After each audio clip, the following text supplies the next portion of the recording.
기도하겠습니다. 자비하신 아버지, 새날을 허락해 주셔서 감사드립니다. 불의 꽃같이 사라질 짧은 삶을 주를 위해서 살아갈 수 있도록 은혜 베풀어 주신 것을 감사드립니다. 예로도 나 자신에게만 집중되어 살지 말게 하여 주시고, 눈을 들어 주를 보게 하시고 눈을 돌려 이웃을 보면서 살아갈 수 있도록 우리의 마음을 새롭게 하여 주옵소서. 걸어가신 예수님 이름으로 기도드립니다. 아멘. 찬송가 215장입니다. 215장입니다. 토요일 찬송가는 354장입니다.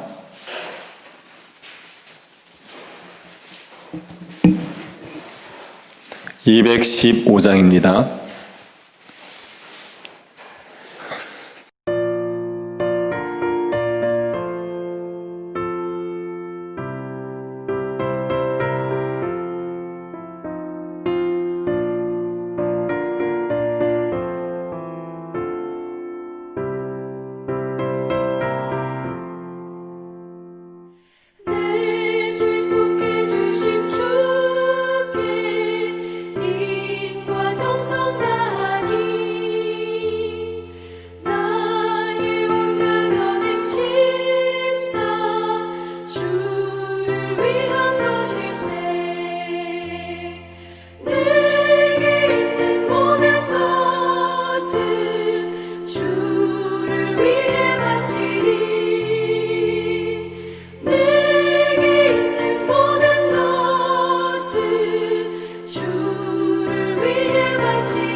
사무엘상 17장 1절 22절부터 27절 말씀입니다.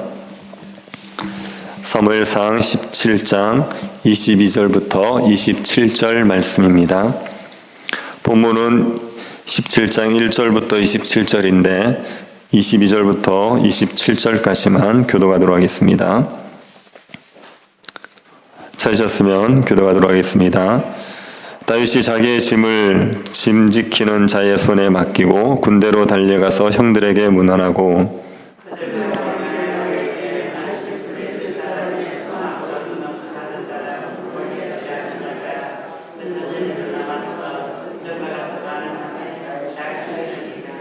이스라엘 모든 사람이 그 사람을 보고 심히 두려워하여 그 앞에서 도망하며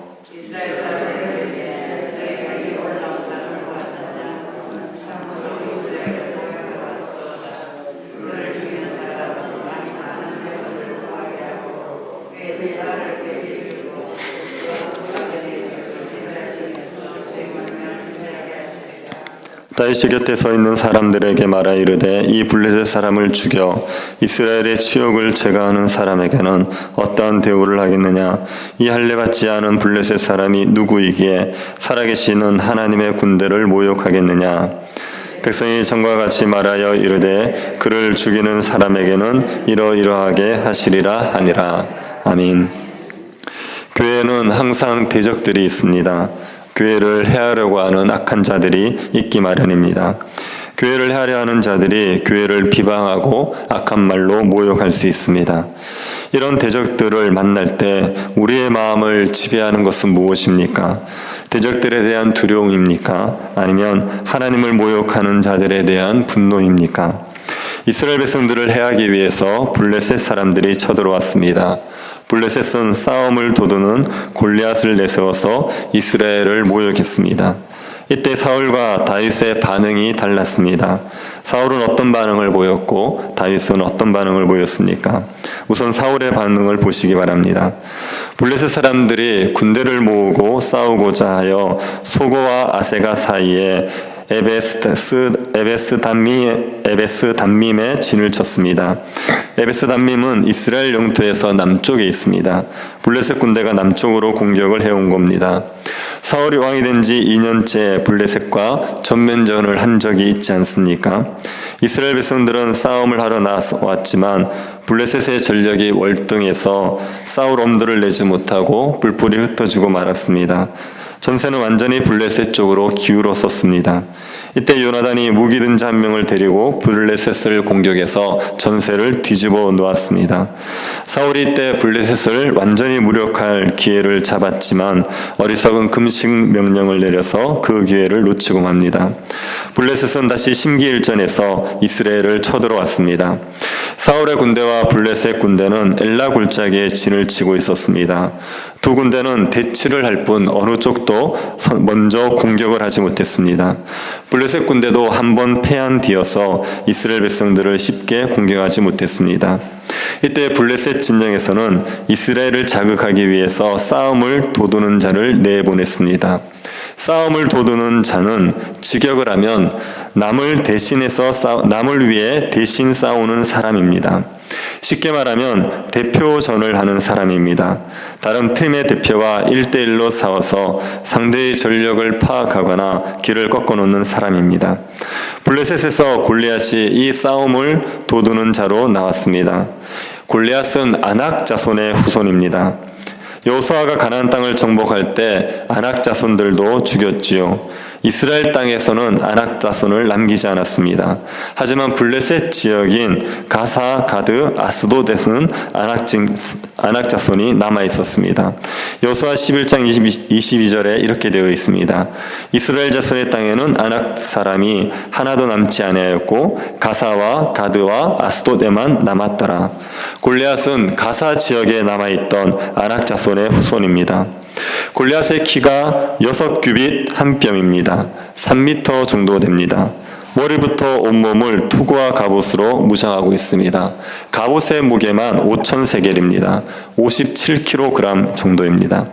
단창과 창과 방패를 무기로 들고 있습니다. 이 정도 무장이면 웬만한 군사는 골리앗의 몸에 칼자국 하나 남기지 못하고 창에 찔리든지 칼에 베일 수밖에 없습니다. 골리앗은 장대한 신장과 완전 무장을 믿고 이스라엘 군대에게 큰 소리를 쳤습니다. 너희가 어찌하여 나와서 전열을 벌였느냐? 나는 블레셋 사람이 아니면 너희는 사울의 신복이 아니냐? 너희는 한 사람을 택하여 내게 내려 보내라. 그가 나와 싸워서 나를 죽이면 우리가 너희의 종이 되고 만일 내가 이겨 그를 죽이면 너희가 우리의 종이 되어 우리를 섬길 것이니라. 골리앗은 양나라의 운명을 걸고 1대1로 싸워보자고 했습니다. 하지만 이스라엘 군대에서 그 누구도 자원자가 나서지 않습니다. 골리앗을 보고는 아무도 싸울 엄두를 내지 못했습니다. 그러자 골리앗은 이스라엘을 자극하기 위해서 온갖 욕을 퍼붓습니다. 그리고 골리앗은 내가 이렇게 이스라엘 군대를 모욕하는데도 나와 더불어 싸울 자가 없느냐 그렇게 큰 소리를 쳤습니다. 여기에 대해서 사울과 이스라엘 백성들이 어떤 반응을 보였습니까? 17장 11절 한번 보시기 바랍니다. 사울과 온 이스라엘이 블레셋 사람의 이 말을 듣고 놀라 크게 두려워하니라. 사울과 온 이스라엘은 두려움에 사로잡혔습니다. 사울은 이스라엘 군대가 모욕을 당하고 있는 상황에서도 두려움에 압도되어 있었습니다. 두려움에 사로잡혀서 아무것도 하고 있지 못합니다. 이 사울의 모습은 암몬에게서 길르앗 야베스를 구할 때의 모습과 너무나 다르지 않습니까? 암몬 자손이 길르앗 야베스 사람들을 모욕했다는 소식을 듣고 사울은 분노했습니다. 두려워하지 않고 분노해서 이스라엘 백성들을 모아 암몬을 치러 갔습니다. 그랬던 사울이 블레셋 군대를 두려워하면서 아무것도 하지 못하고 있습니다. 그 이유가 무엇이겠습니까? 그 이유는 사울에게서 하나님의 영이 떠났기 때문입니다. 하나님의 영이 떠나면 하나님의 대적들을 두려워하게 되어 있습니다. 대적들은 너무 강해 보이고 자기는 너무 약해 보여서 두려움에 사로잡혀 아무것도 하지 못하는 겁니다. 두려움은 성령이 주시는 감정이 아닙니다. 사도 바울은 디모데 후서에서 하나님이 우리에게 주신 것은 두려워하는 마음이 아니라고 했습니다. 두려움은 성령이 주시는 마음이 아니라 사탄이 주는 마음입니다. 성령이 없으면 사탄이 주는 두려움이 우리의 마음을 지배하게 됩니다. 두려움에 압도되어서 대적들과 싸울 엄두를 내지 못합니다. 사울에게서 성령이 떠나고 나자 사울은 대적들에 대한 두려움을 떨칠 수가 없었습니다. 사울이 두려워하고 있을 때 어린 다윗은 분노하지요. 다윗은 아버지의 심부름으로 형들에게 도시락 배달을 하고 형들의 안부를 확인하기 위해 전쟁터로 왔습니다. 다윗이 전쟁터에 도착했을 때 이스라엘 군대와 블레셋 군대는 싸움을 준비하고 있었습니다. 두 군대는 전열을 벌이고 서로 대치하고 있었습니다. 다윗은 자신이 가지고 온 짐을 짐 지키는 자의 손에 맡기고 블레셋 군대와 대치하고 있는 이스라엘 군대 편에 있는 형을 찾아 가서 문안을 했습니다. 다윗의 형들 3명이 전쟁에 참여하고 있었습니다. 다윗은 이 3명의 형들의 안부를 물으면서 이야기를 하고 있었습니다. 그때 싸움을 도두는 자인 골리앗이 나옵니다. 그리고 이스라엘 군대를 모욕하는 말을 쏟아내기 시작합니다. 이스라엘 군대는 그 욕을 40일 동안 가만히 듣고만 있었습니다. 누구도 나와서 싸우려 하지 않았습니다. 골리앗만 나오면 도망치기가 바빴습니다. 이스라엘 사람들은 도망을 치면서 사울 왕이 골리앗의 목에 건 현상금에 대해서 이야기했습니다. 이스라엘을 모욕하는 저 골리앗을 죽이면 왕이 많은 재물을 주고 딸을 주고 그 아버지의 집에는 면세 혜택을 준다는 사실을 이야기했습니다. 이스라엘 사람이라면 누구든지 그 상을 받고 싶었을 것입니다. 하지만 골리앗과 싸울 엄두가 나지 않아서 입맛만 다시고 있었습니다. 어린 다윗이 보기에 이런 이스라엘 사람들의 모습이 이해가 되지 않았던 것 같습니다. 왕이 이런 엄청난 상급을 준다고 하는데도 싸우지 않는다는 게 이해가 안 되었던 것 같습니다. 할례받지 않은 블레셋 사람이 하나님을 모욕하고 있으면 상이 없어도 싸워야 될 판인데 어떻게 왕이 저렇게 엄청난 상을 주는데도 가만히 있는지 잘 이해가 안 되었던 것 같습니다. 그래서 곁에 있는 사람에게 왕이 주고자 하는 상이 사실인지를 확인하죠. 이 블레셋 사람을 죽여 이스라엘의 치욕을 제거하는 사람에게 왕이 어떠한 대우를 하겠느냐 이렇게 물어봅니다. 다윗도 이스라엘 백성들처럼 상을 받고 싶은 마음이 있었습니다. 그런데 다윗은 이스라엘 백성들이 가지고 있지 못한 감정을 가지고 있었습니다. 그것은 분노입니다. 살아계신 하나님의 군대를 모욕하는 골리앗에 대한 분노입니다. 다윗에게는 의분이 있었습니다. 이스라엘 백성들은 상을 받고 싶은 마음과 두려움을 가지고 있었지만 다윗은 상을 받고 싶은 마음과 의분을 가지고 있었습니다. 그래서 이스라엘 백성들은 골리앗과 싸우러 나가지 못하고 있지만 다윗은 골리앗과 싸우러 나갔습니다. 다윗은 어린 목동입니다. 전쟁에 징집되지 않은 어린 목동이었습니다. 그런데 사울이나 이스라엘 군대가 가지지 못한 거룩한 분노를 가지고 있습니다. 골리앗에 대한 두려움이 아니라 골리앗에 대한 거룩한 분노를 가지고 있습니다. 어린 목동인 다윗이 어떻게 이런 분노를 가지게 되었겠습니까? 그것은 성령이 다윗과 함께 하셨기 때문이죠. 사울의 암몬 자손에 대해서 분노하게 하셨던 그 성령이 다윗과 함께 하셔서 다윗을 분노하게 하신 겁니다. 그래서 골리앗을 피해 도망가지 않고 골리앗을 향해 달려갈 수 있었습니다.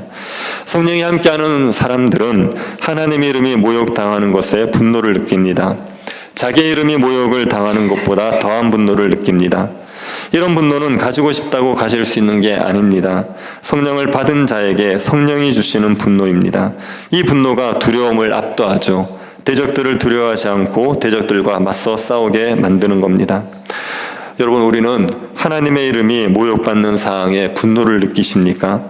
내 이름이 모욕을 받을 때보다, 나에게 누군가 해를 끼칠 때보다 하나님의 이름이 모욕을 받을 때 더한 분노를 느끼십니까? 우리가 성령 충만하지 못하면 우리는 대적을 만났을 때 분노하기보다는 두려워하게 되어 있습니다. 두려움에 사로잡혀 아무것도 하지 못합니다. 성령 충만해야 하나님의 이름이 모욕받는 사항을 분노함으로 두려움을 이기고 선한 싸움을 할 수가 있습니다. 지금 교회가 모욕을 받고 있는 시대입니다. 이런 시대에 성령 충만한 성도들은 분노하지요. 어떻게 교회가 이렇게 수치를 당할 수 있는가, 그런 생각으로 분노합니다. 그리고 선한 싸움을 하게 됩니다. 교회를 욕하는 사람들과 혈기를 부리면서 싸우는 게 아니라 죄와 싸워서 거룩한 삶을 살려고 하고 선한 행실로 하나님께 영광을 돌리려고 하고 교회를 교회답게 세워가고 복음을 전하기 위한 선한 싸움을 합니다. 이 싸움이 힘든 싸움이어서 많은 사람이 두려움에 사로잡혀 포기하지만 성령 충만한 사람들은 두려움을 이기고 선한 싸움을 감당합니다. 우리가 이 하루도 성령 충만할 수 있기를 바랍니다. 하나님의 이름이 모욕을 당하거나 교회가 모욕을 받는 것을 보면 분노함으로 일어설 수 있기를 바랍니다. 거룩한 분노로 선한 싸움을 싸워서 대적들을 물리치고 하나님께 영광을 돌릴 수 있는 주의 군사들 될 수 있기를 간절히 바랍니다. 하나님 아버지, 우리에게 성령을 주셔서 감사드립니다. 성령 충만함으로 주의 이름이 모욕을 받을 때 거룩한 분노를 가지고 선한 싸움을 하게 하여 주옵소서. 우리에게 있는 죄와 싸우고 세상의 악과 싸우면서 주의 영광을 드러내게 하여 주옵소서. 하나님 아버지께서 우리에게 승리의 영광을 허락하실 줄을 믿고 믿음으로 주의 군사답게 살아갈 수 있는 주의 백성들이 되게 하여 주옵소서. 걸어가신 예수님 이름으로 기도드립니다. 아멘. 하늘에 계신 우리 아버지여, 이름이 거룩히 여김을 받으시오며 나라의 임하옵시며 뜻이 하늘에서 이룬 것 같이 땅에서도 이루어지이다. 오늘날 우리에게 일용할 양식을 주옵시고 우리가 우리에게 죄 지은 자를 사하여 준 것 같이 우리 죄를 사하여 주옵시고 우리를 시험에 들게 하지 마옵시고 다만 악에서 구하옵소서. 대개 나라와 권세와 영광이 아버지께 영원히 있사옵나이다. 아멘. 교회가 성령 충만할 수 있도록 기도해 주시기 바랍니다. 성도들의 말씀을 가까이 하면서 고난을 잘 견딜 수 있도록 병중에 있는 여러 성도들 은혜 가운데 치료하여 주시기를 기도해 주시고 개인적으로 기도하시기 바랍니다.